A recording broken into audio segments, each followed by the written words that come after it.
Hello and welcome back to another video on the Wrestle Debate and to NXT Out 10. Now it's fair to say NXT is going through a bit of a sticky patch at the moment, but there's still a lot to keep you interested really on this show. Finn Balor v Karrion Kross should be a great match, and of course the NXT tag titles have been vacated, so it'll be interesting to see what's going on there. Let's get into it. And we started off with Raquel Gonzalez and Dakota Kai versus Zoe Stark and Io Shirai. Gonzalez kicked off the opening contest with Stark, number one contender to Shirai's women's title, looked set to prove her dominance, and she was in control early on before Stark kind of got a bit of offense in.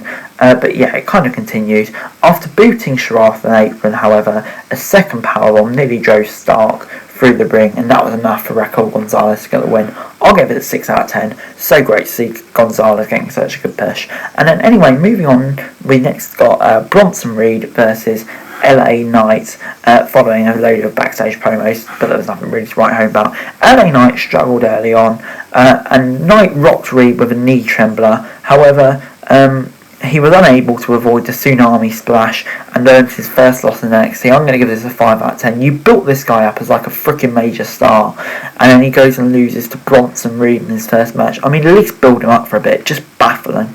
But anyway, the future of the NXT titles were revealed at Stand and Deliver. It will be GYV, Legado del Fantasma and MSK battling for the gold before they got only Lorcan versus Karrion Kross.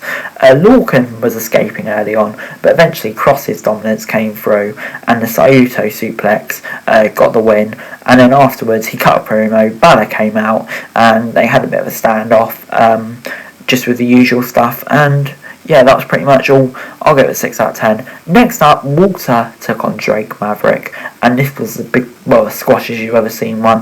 Maverick was already out when Walter hit a Boston leg crab, and yeah, forced a referee stoppage. And then after the match, Tommaso Ciampa came out and challenged Walter to a match at Stand and Deliver for the NXT UK title, and boy oh boy, that could be a hell of a match. But yeah, poor old Drake Maverick, but I'll give this a 6 out of 10.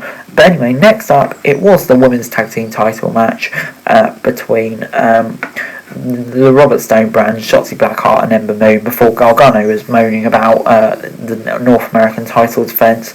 Moon and Blackheart took the fight to Mercedes Martinez. A gutbuster blockbuster combination allowed them to get on top before Blackheart spiked Martinez with a tilt-a-whirl DDT, and Moon set her sights on the Eclipse and got the win. I'll give it a 6 out of 10, it was fine.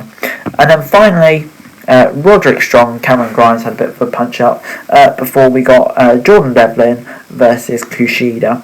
Devlin got his first blood stain of the match early on, and Kushida was pretty much in control from that point on.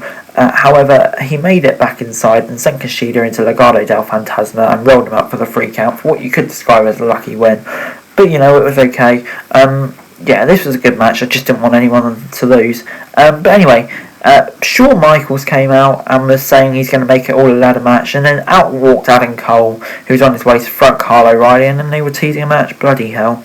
But then, yeah, they did the usual contract signing. Cole said he's going to destroy him, Carly's going to destroy him, and then yeah, Carly's going to make a statement. Just basically the whole usual contract signing strip. It was okay, I suppose.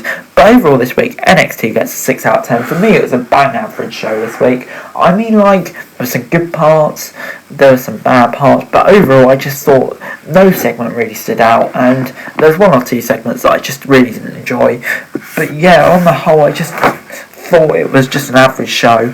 But so overall, the winners of the Wednesday Night War this week is AEW Dynamite. To be honest, I don't think we can really call it a war anymore. I think even NXT fans can admit AEW is probably far and away the better show at the moment. So yeah, I'm just hoping that the move happens ASAP and we can just move on from all of this. But anyway guys, that's it for this video. Thanks very much for watching. Remember to like, share, subscribe, let me know your thoughts and comments down below, and follow me on Twitter, link in the description below for daily wrestling news, and subscribe to my channel on screen right now. That'd be greatly appreciated. Thanks very much for watching.